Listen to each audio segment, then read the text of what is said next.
On tonight's show, we welcome drummer of Mastodon and Rochester native Brann Dailor. I welcome show contributors Metal Walt and Bill Lander, vocalist of the band Order of the Dead. We get the nitty-gritty on the brand new Hushed and Grim release by Mastodon. Brann and Bill have a friendship going back to the 90s, so they take a walk down heavy metal memory lane. Brann and I talk about his favorite Rochester metal memories.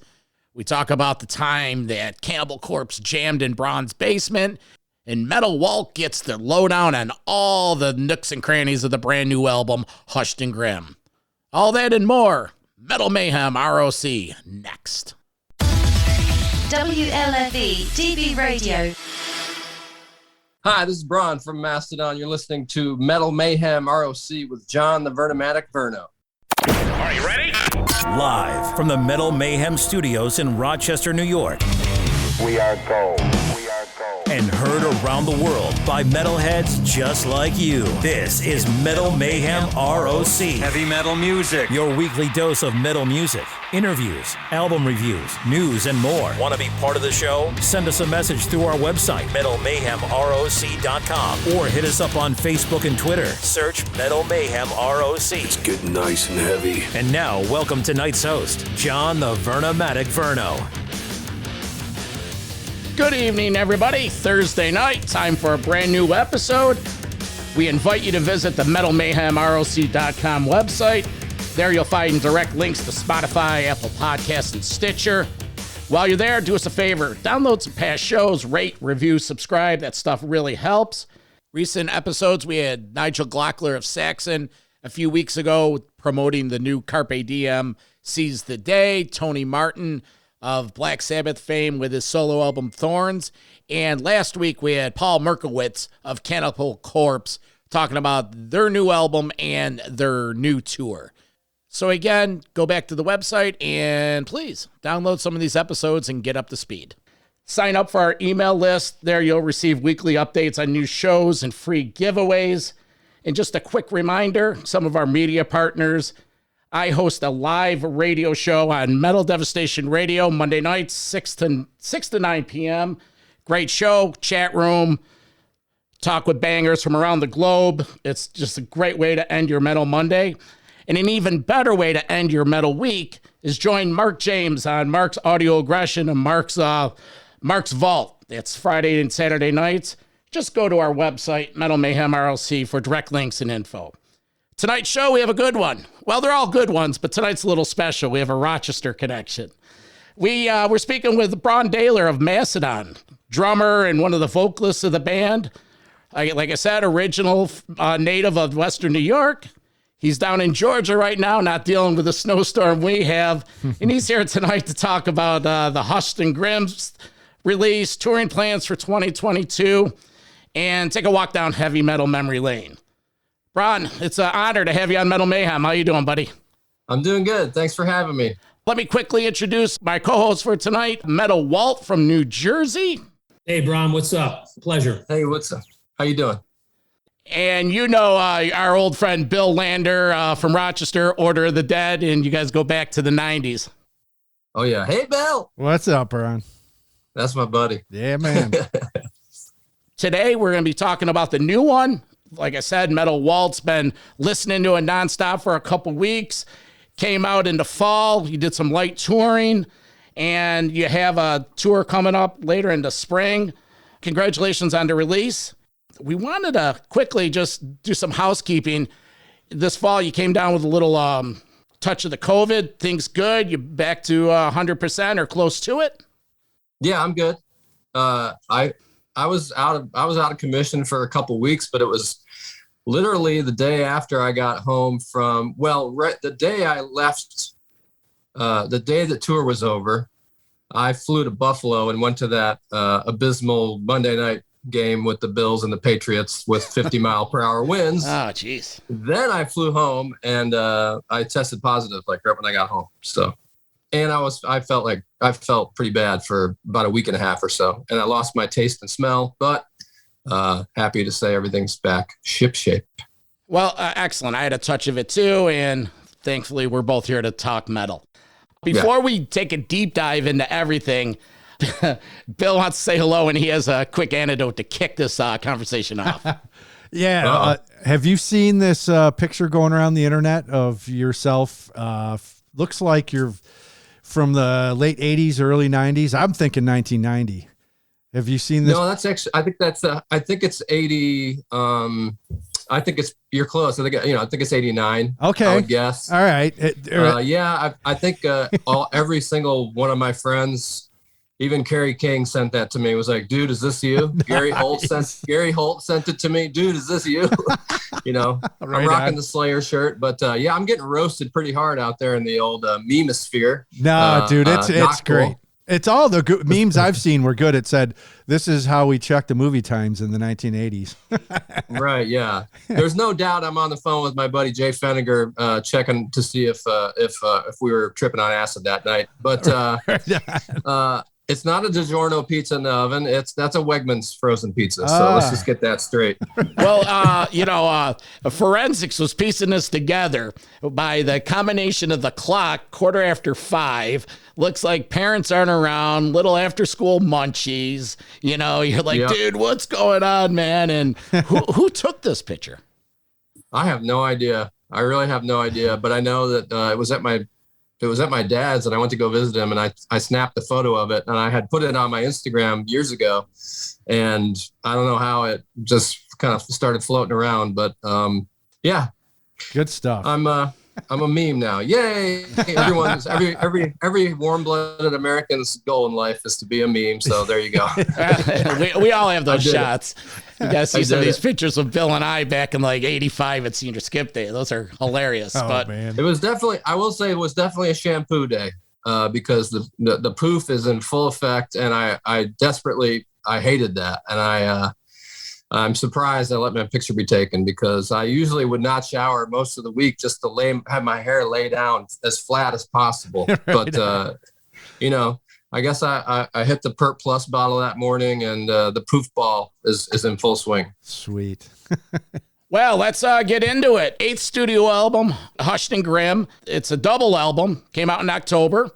It's a tribute to a former manager, and there was a tour this fall.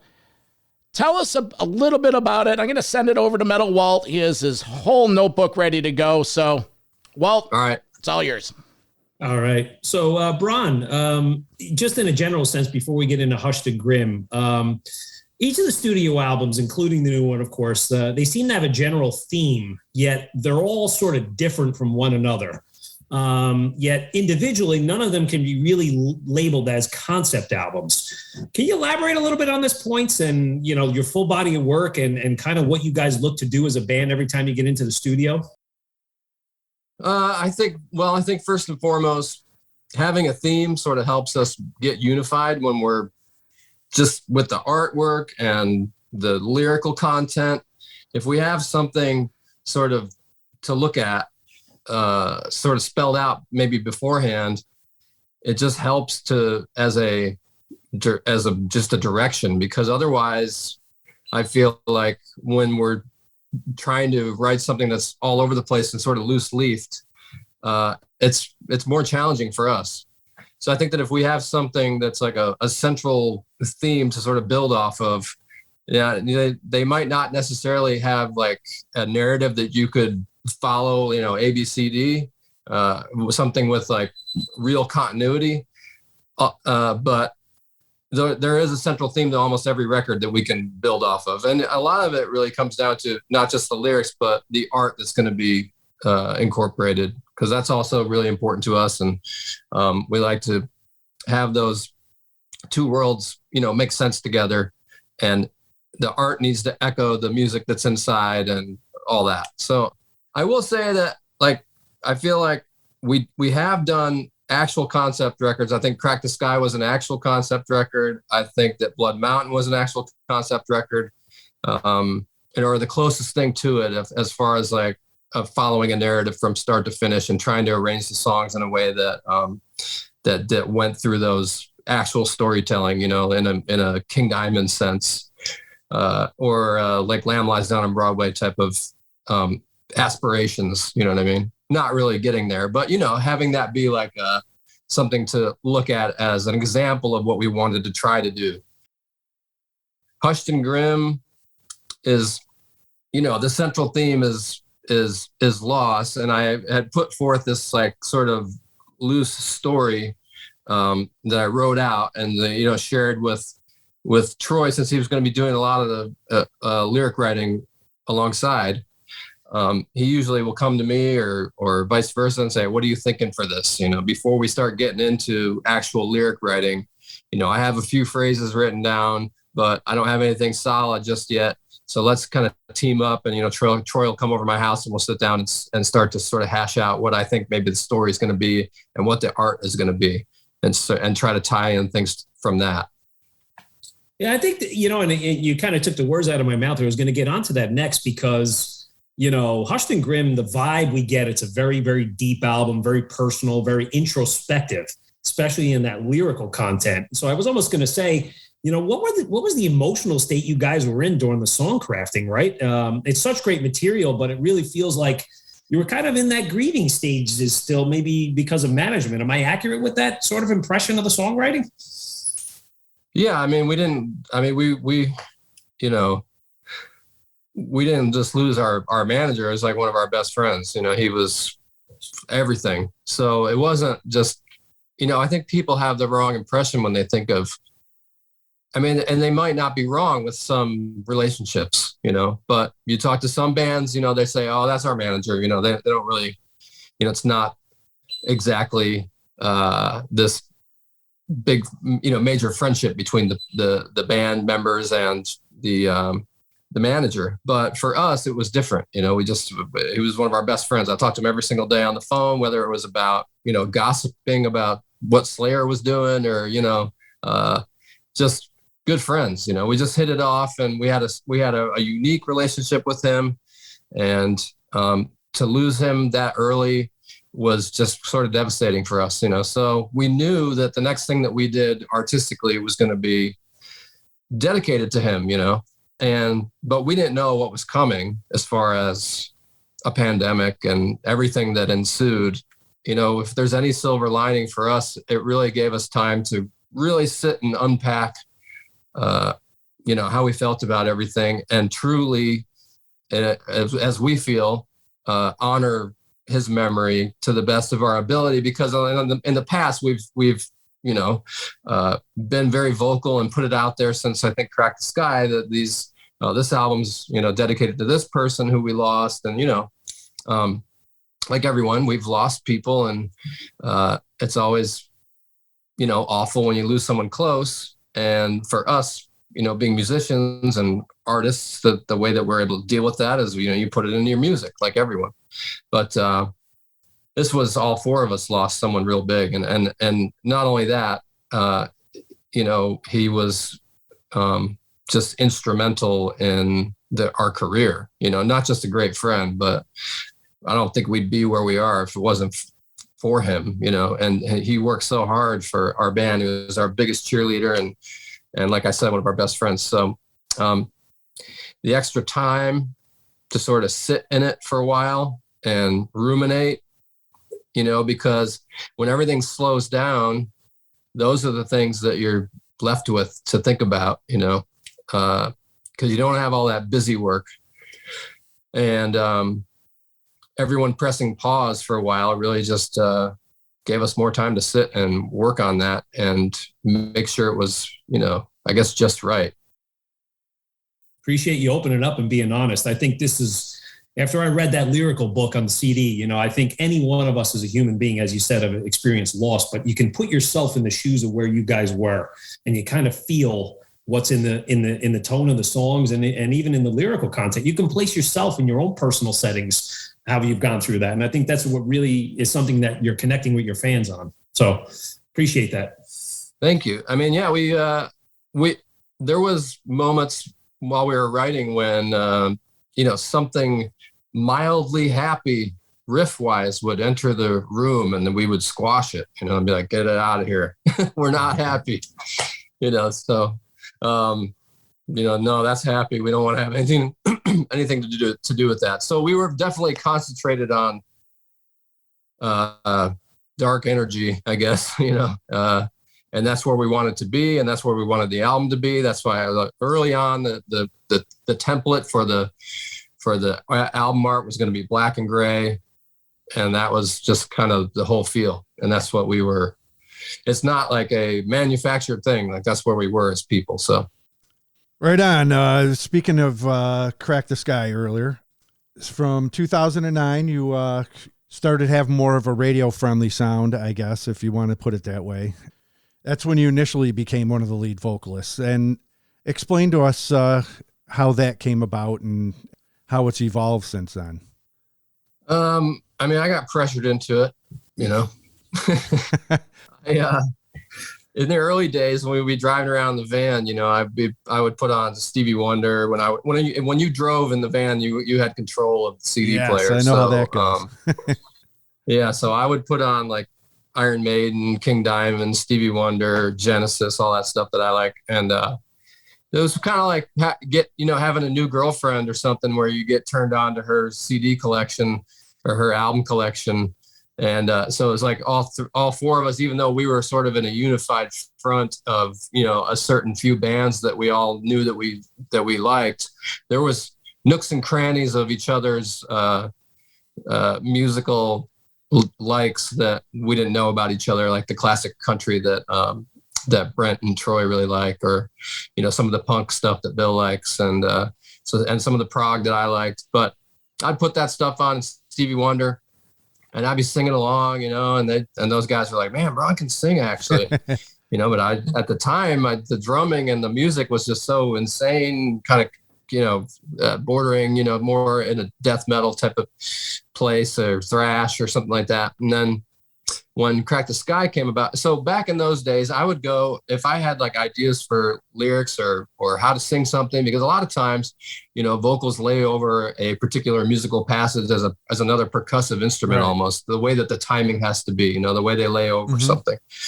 So me being a drummer, I have a different sense of rhythm than maybe some of the guys in the band, and I can go in and I have a lyric idea. I have how it should be, maybe how I think it should be sung, and all ideas are welcome in Mastodon. We all, it takes all of us to make a record. So we always are open to everybody's ideas, no matter, if that's not your instrument per se. I'll take drum, but if you have an idea for drums, I'm open to it, and that's the way we all operate with each other. So they're not, the singers of the band aren't putting the kibosh down on anybody if they have an idea.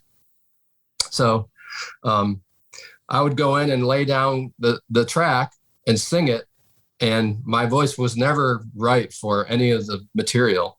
And so they would, Troy would just mimic, maybe, put his own flair on it, of course, but mimic what I did with the lyrics that I'd written, and Brent would do the same thing.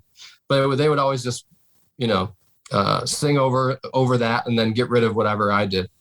So it came time to do Crack the Sky, and we had written Oblivion, and I had an idea for the verses.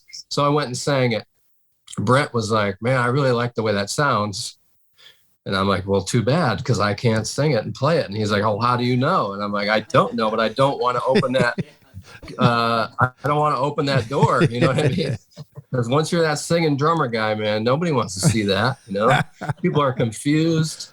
They're in the audience. They're like, "Who the fuck is singing right now? I don't even see anybody." I'm trying to stare at the guy in the middle, and he's not doing anything. This must be a track or something. I don't know what's going on. So it's very confusing, and I get it. It's off-putting. People are upset about it, but anyways, we tried to get Troy to sing it and get it really close, because also Brendan O'Brien, the producer of Crack the Sky, was like, "The last thing I want in the whole world," and no disrespect to you, Braun, but the last thing I want in the whole world is for the opening track, for the opening vocal to be the drummer.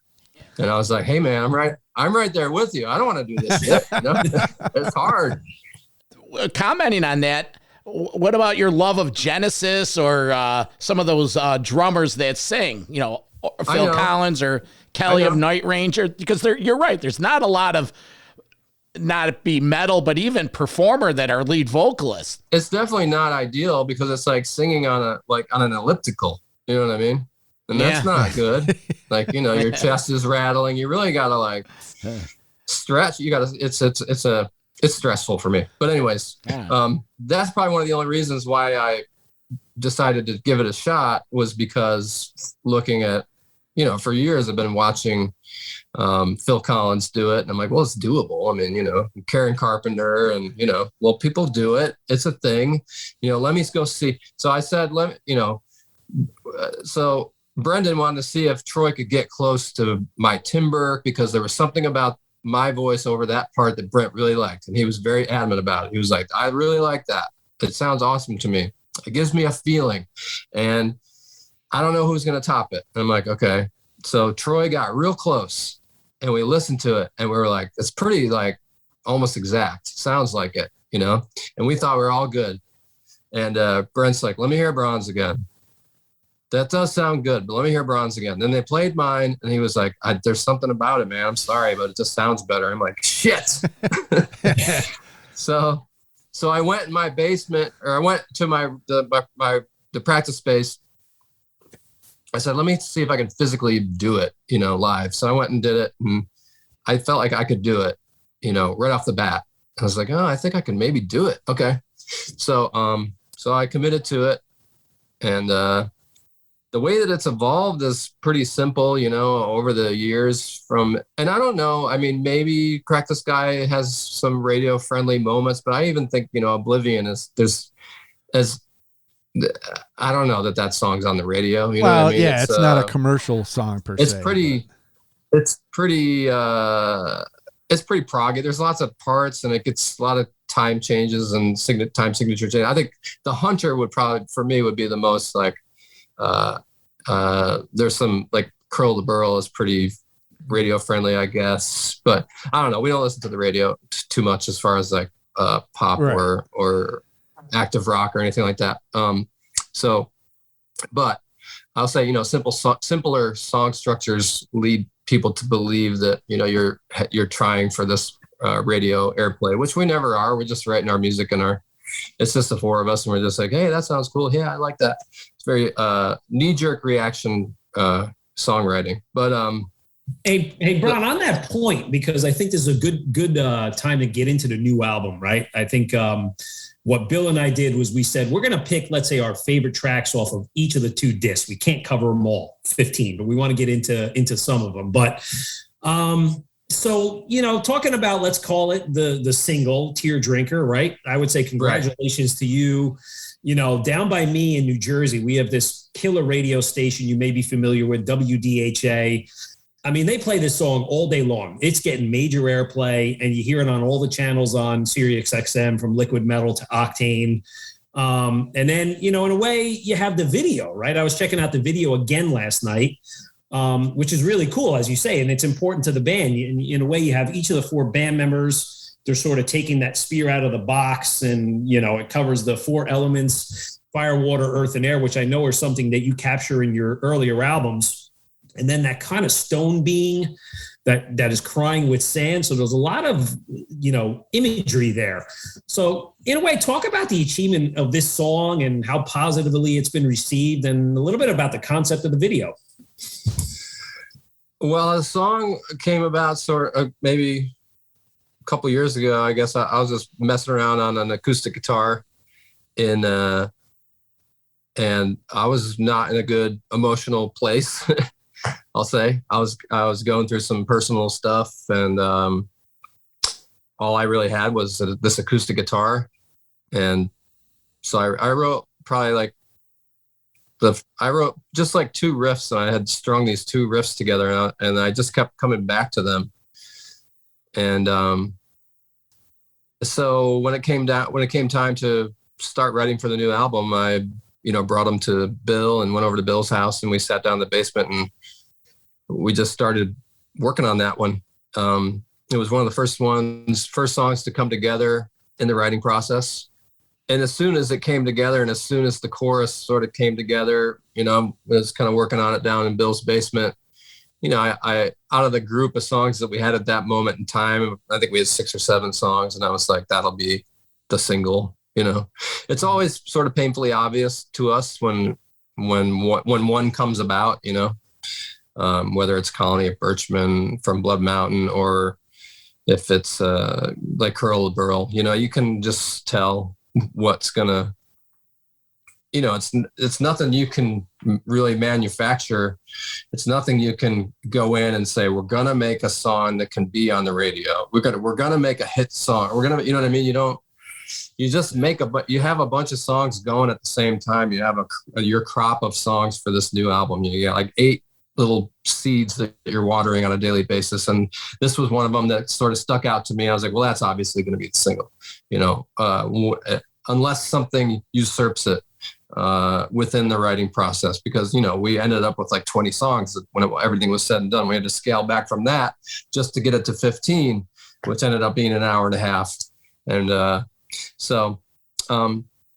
the video itself, I mean, the title actually came from during the pandemic. My dog, there was a dog over our house that has an overactive tear glands, and my dog Thriller was going over and licking her eyes like constantly, and so I started calling him the tear drinker.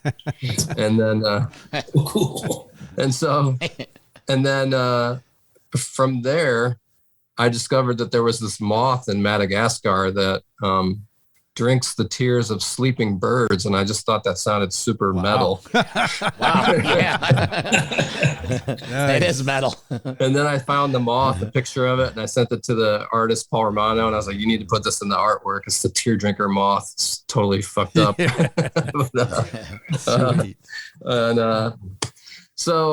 But the video really was the director like basically wrote out a big, treatment, which usually I wrote the treatment for Pushing the Tides. And then I was like, man, I'm tapped out on video ideas. I'm good for like 1 or 2, but I'm like, man, that's my video idea and we already did it. So I need someone else to write something.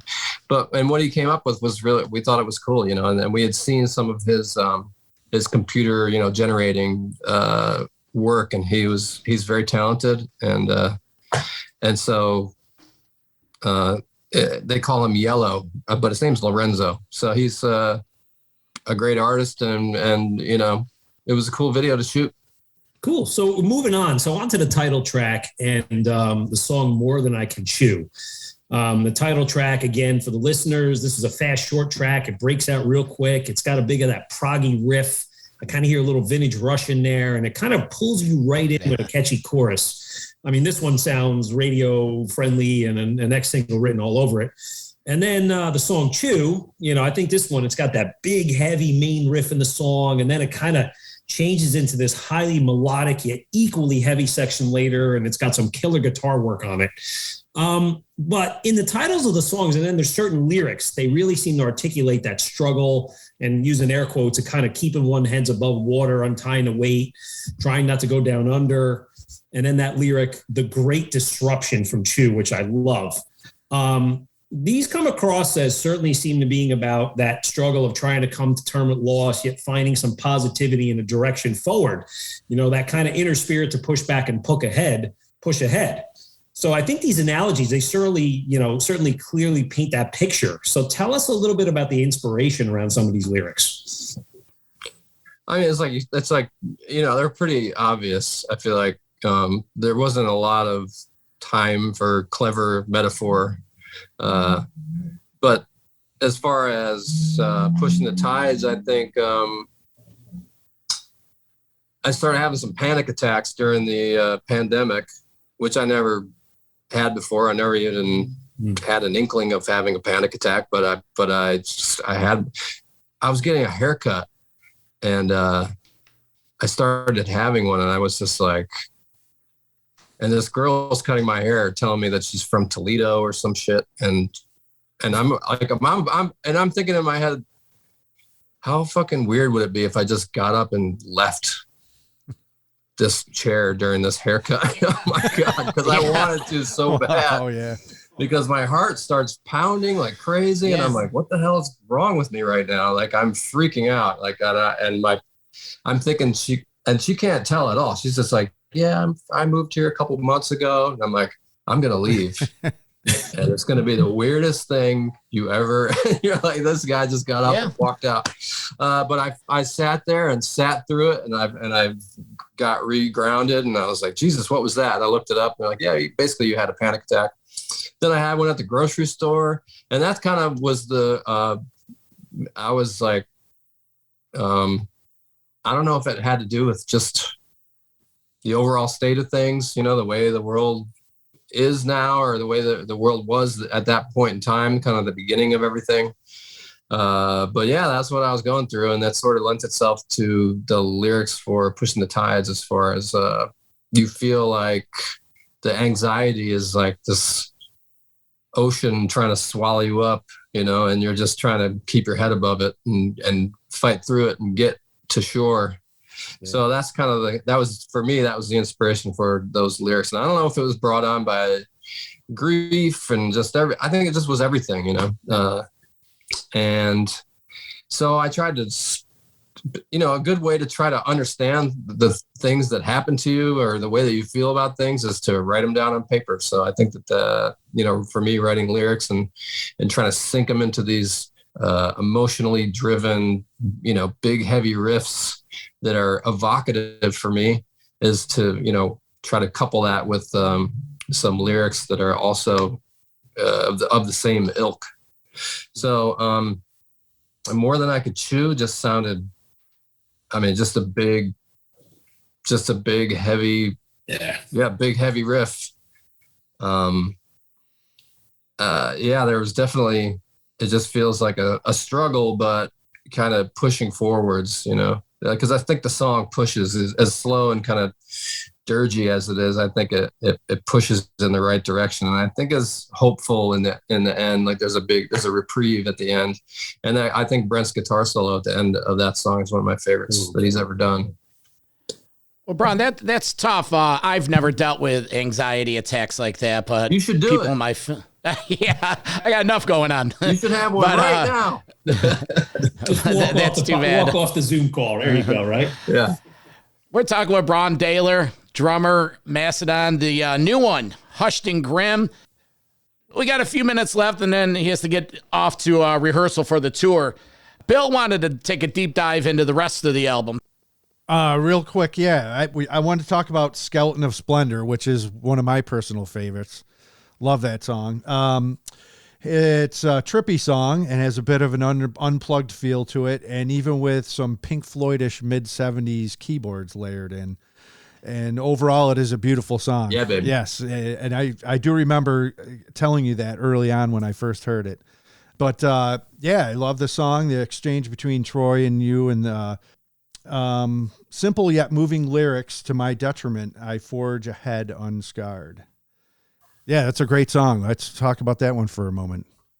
Thanks. It's that was this kind of this arpeggiated thing that Bill had put together the first half of it. And I didn't really pay much attention to it because it wasn't super developed, and I had played along to it, but it was only like two little pieces and there was no vocals for it. And we had so much other material. It was like, I don't know what we're doing with that. It sounds cool and I dig it, but what is it, And I think Troy went in with our engineer that stays at our studio while we were demoing everything, and he just took it upon himself. He got inspired and had an idea for some lyrics for that, and just sang over top of it. And it really shot to the top of my list of like, oh wow, that's actually really cool, and I dig that. And that we don't have anything that's like that on the album, and so like I said, it shot to the top of my list of things to focus on. I said, let's focus on that, and because it needs another part. And we just started messing around with it, and I said, let's have like we need something big after all that arpeggiated stuff, and let's open things up, and so we came up with that kind of simple big chords section that closes the song out and has that big keyboard moment. And we didn't know that was going to really go there, but we had an idea for it. Like maybe we can do something synthy there. I don't know. And our buddy Joe that plays with the Lennon Claypool Conspiracy or Delirium Conspiracy, he he just like mogged it up right there. And we're like, oh my God, I love that. That's like so tip your hat to Pink Floyd. It's infectious. And yeah. And that's become one of my favorite moments of the whole album, when that part kicks in, the mothership, you know, is above you and you're ready to go to outer space. I love that. Cool.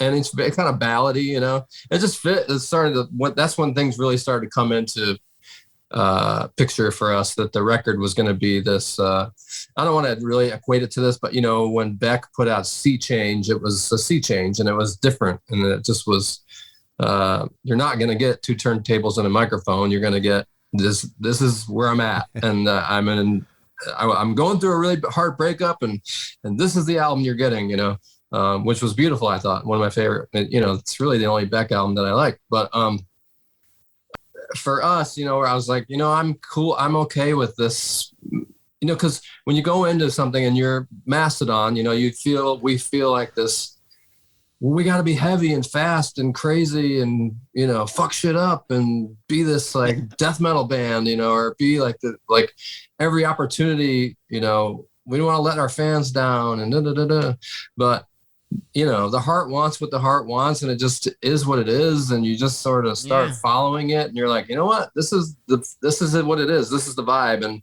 I think if you're honest with yourself, with your art, then it's going to connect with somebody. You know what I mean? I mean, obviously there's going to be a lot of people, there's going to be people that don't like it. But I think that at the end of the day, you know, that it's what we wanted, you know, and it's exactly what we wanted to do. And it ended up being a little slower, a little more mellow, melancholy. That's how we were feeling, you know, and it rides in tandem, you know, like everything that you create rides in tandem with the general mood of the time, you know, so. Right. Look at side 2, Brann. I think in side 2 of the album, I mean, Bill and I were talking about this, the songs Dagger and Had It All. I mean, they fit exactly what you're explaining now. I mean, Dagger, man, that's a deep, dark song. From the music to the lyrics, I mean, that tone and the perfect backdrop of it, you know, the whole, and then you're drumming sort of the less is more concept. It's that simple drum beat, you know, you got the little Arabic piece in there. And then on Had It All, it's like a really emotional song, and it really, really builds. You got that sort of melodic, unplugged feel in the beginning. And then you got Kim Thayil of Soundgarden fame coming in and doing that big dramatic song, you know, and the lyrically. And then you get into let's say my biggest and favorite track, maybe on side 2, is the Gobblers of Dregs, you know, and this is like, I think the kind of song that really is Mastodon at its finest. And it's the kind of track that defines who you guys are. You know, it's an epic feel to it, right? It's got 2 distinct feels to it, almost like 2 songs in one. And then you have that kind of instrumental bridge, and that piece I just love. It's the rat-tat-tatting of the drum, and then Troy almost sound a little bit like Chris Squire of Yes in there. So talk a little bit about side 2. Yeah, I think because the album is so long, I think that people might get overlooked a little bit in the beginning. Maybe hopefully they discover it down the line, you know, that there's a big epic stretch there from Gobblers of Dregs all the way through to the end of Gigantium, of 3 songs, you know, that are some of them are most epic, I guess, for lack of a better term. But, you know, Gobblers is very much, you know, it's like 2 songs, you know, kind of combined. You know, we had like 2 pieces put together that we had been playing for a while, and then we didn't know where to go. And then we had this other thing, and we're like, wait a minute, if we just, you know, fade and then bring that in, we should be good, and we'll have a nice big long epic jam. And then we can bookend it and bring that first riff back right at the end, and it worked perfectly. It's not always these like eureka moments when you know, writing an album is a big roller coaster ride. So you're just like bang your head up against the wall. Like, you don't know what to do with this song. It's not finished, but you don't know where the missing piece is that's going to, you know, finally have you sit back and go, this song's finished, you know? So go weeks and weeks, months, and you don't know. And then finally you find it and you're like, ah. So yeah, that was one of those, I remember that moment of jubilation when we found the missing piece to Gobblers of Dregs, which the song title was something. It's like my father's a Buddhist, and it's a Buddhist cone, which is like a teaching tool that they use. And he was like, hey, this cone that we teach is called Gobblers of Dregs, and I always thought it'd be a cool like prog metal song title. And I was like, Dad, I'll do everything I can to work it into the next album. This is before we wrote a note for the album. This was like, months prior. And I called him up and I was like, Dad, your song title made it. Gobblers of Dregs. Brann, we do a segment on Metal Mayhem called History of Metal. And we also have a segment called Mount Rushmore Metal. We're going to take the last bit of time we have with you and go down heavy metal memory lane. Bill is going to share some stories, and seeing that you are a native of Rochester, New York, that's going to be the theme of our Mount Rushmore of metal tonight. Many have tried, most have failed, only a few survived. This is the Mount Rushmore of metal. Okay, so the subject tonight, I need your 4 best memories of Rochester, New York. And I'm putting you on the spot, and it doesn't have to be metal as much, but just, what do you, when you think back to your hometown of Rochester, what do you pull out of it? Oh, man. Well, I'd say Shalat Beach in the 80s was a rocking good time with, I mean, my mom's band used to play the Northwest Passage. And they used to play down there, the Penny Arcade all the time in the early 80s. And we were just... What was your mom's band? Caper with a K, K-A-P-E-R.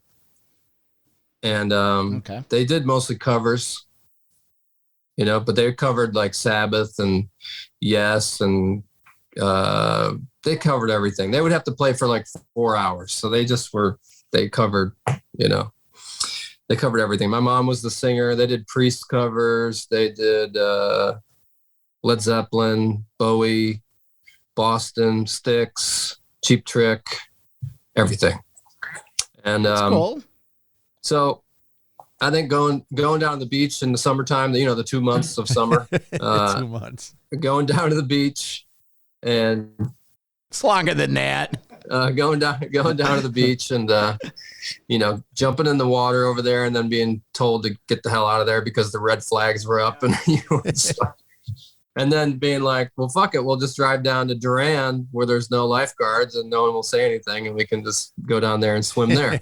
So we swam at Duran a lot. And, obviously House of Guitars is where I did all my school clothes shopping. I was talking about this recently. You'd go to House of Guitars and you'd be like, you'd know that your favorite band was going to put out a record eventually. You never knew when it was going to come out, and so you'd go down there and you'd find like one of the guys that worked the Chesterfield Kings guy or whatever, and you'd say, you'd bug them. You're like, hey man, hey. And they're like, what? They don't want to talk to you, and they're too cool. Yeah. And you'd be like, hey, when is the new Iron Maiden album out yet? And they'd be like, no. Yeah. Oh, okay. And that would be the end of the information. And you just have to like take a bus down there the next week to go and find the same guy. Hey, is the new Iron Maiden out yet? No. Turn around, walk away. That's spot on, man. Or if they helped you, they said, it's where, over there, where, and it would be a pile of stuff. But that's the beauty of it. I think I met King Diamond there. I skipped school to go see King. King Diamond was at the House of Guitars, like signing autographs and stuff. That's probably one of my favorite memories of Rochester. I don't know. There's too many. There's too many. I'm a proud Rochesterian. I love the. I grew up on South Avenue, right across from the Al Siegel Center. And one of my favorite things used to happen over there were the wheelchair races that they would have during the summer. It's interesting. Like everyone that lived on South Ave that had houses that were across the street from there, they would all like put their chairs out front, and like it was like, it was a thing. Everybody was sitting on South Avenue in their folding chairs watching the wheelchair races at the El Siegel Center parking lot. Yeah, we're proud up here. We have a rich heritage, and like you said, the House of Guitars, Lakeshore Record Exchange. Yeah, Lakeshore Record Exchange. That's where I found Metallica. That's where I found, and that's where I was introduced to King Diamond. I remember walking down there. I go in there, and the guy was like, "Oh, you like this?" And that's the thing about like independent record stores that we can't let them go away. I know that there's a lot of ways that people are able to get introduced to new music more so than ever. But there was nothing like going into the Lakeshore Record Exchange and having the guy that worked there take a vested interest in what you were listening to and then recommend stuff, because I had never heard of King Diamond when I was 13, so I didn't know who Merciful Fate was.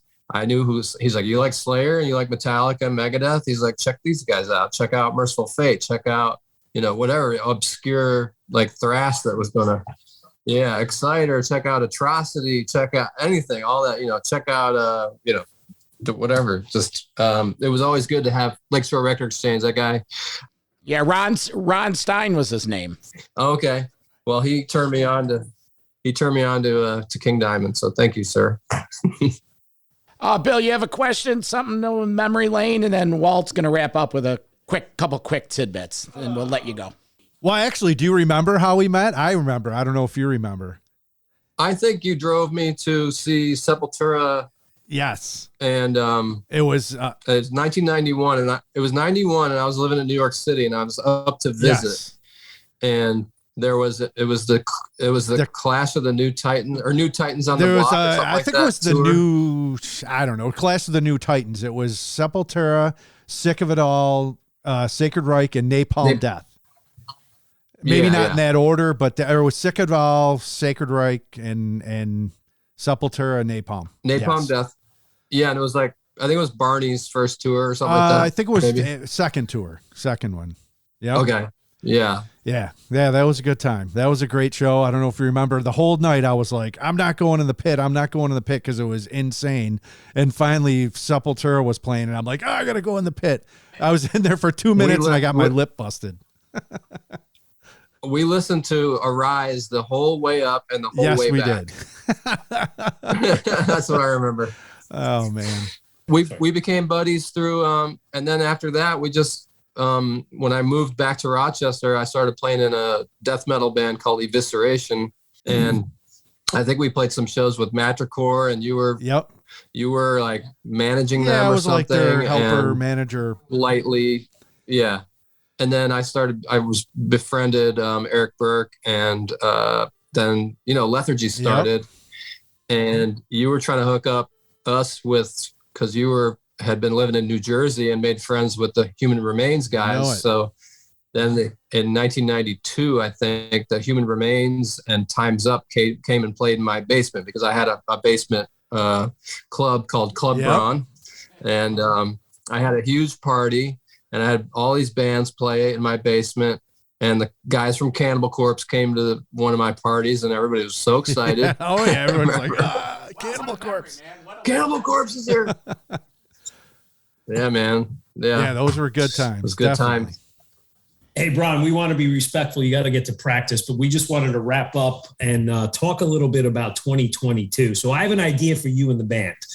I'd like to see you go out and perform the whole new album, back to back, an evening with Mastodon. Any thoughts to that, and what are you guys up to for 2022 in the States and also overseas? You're going to hit the European festivals, and then right before you leave, give us 1 minute on something we heard about your obsession with clowns. Oh, okay. Let's see. I mean, an evening with would be cool. But it's it's kind of like the camaraderie of playing with other bands and being out there on tour with other bands, but we would entertain it. If Hushed and Grim, I guess I'd check in with the fans first and see how much they would want something like that. You know what I mean? But I'm not opposed to doing it. I do like it as one big piece, and I'll be into playing the whole thing and plus some other goodies afterwards or whatever, or play the goodies first and then play the whole thing. Because Yeah, I believe in the record, and I do think it's a strong piece, but I guess we'll check in with everybody. Is this something you guys want to see? The whole thing, top to bottom. Does anybody have the stamina for it besides us?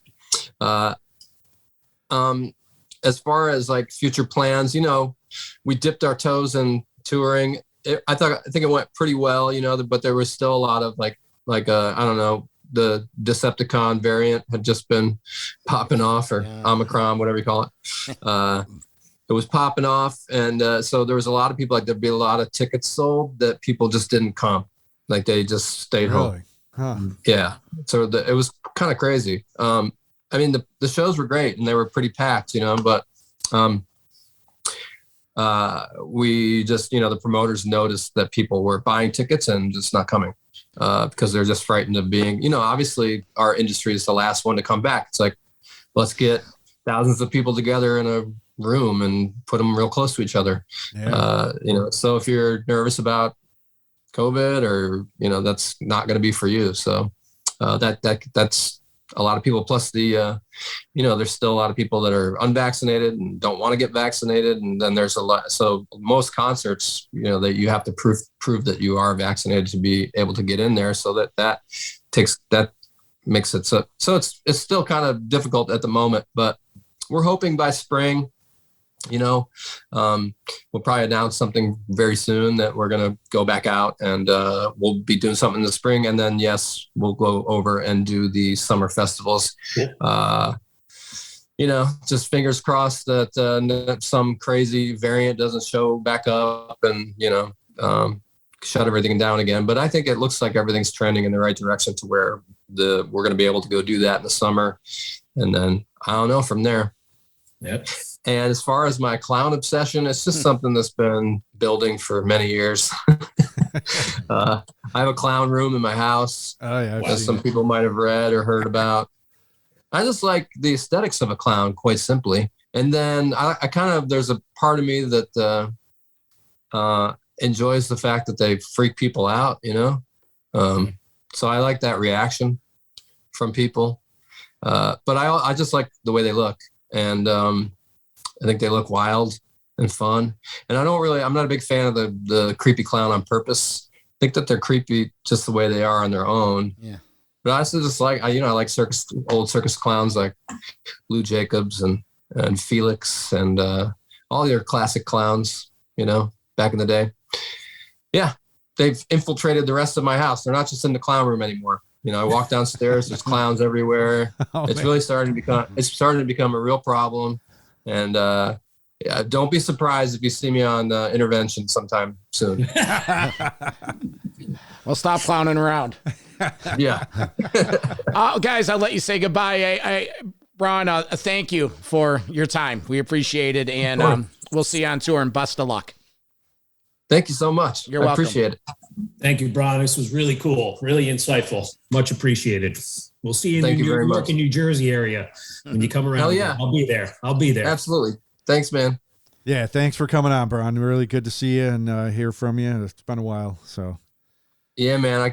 When next time I'm up in the Rock, I'll hit you up and we can hang out. And I miss you, buddy. I miss you too. He's doing all right. He's part of our show now. Bill and I go back to 6th grade. We've been best of buddies. And when I started this platform a few years ago, I've always leaned on Bill, and you know, Bill's the best. Yeah, he's a good friend. So thanks again, my friend, and best of luck.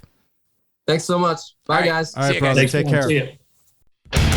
Metal for life. Thank you for listening to Metal Mayhem ROC. Check out our website at metalmayhemroc.com for information on podcasts, archives, links to all our live radio shows, and all sorts of info. Please like, follow, and share with everyone, even your non-metal friends. And always remember to keep it heavy.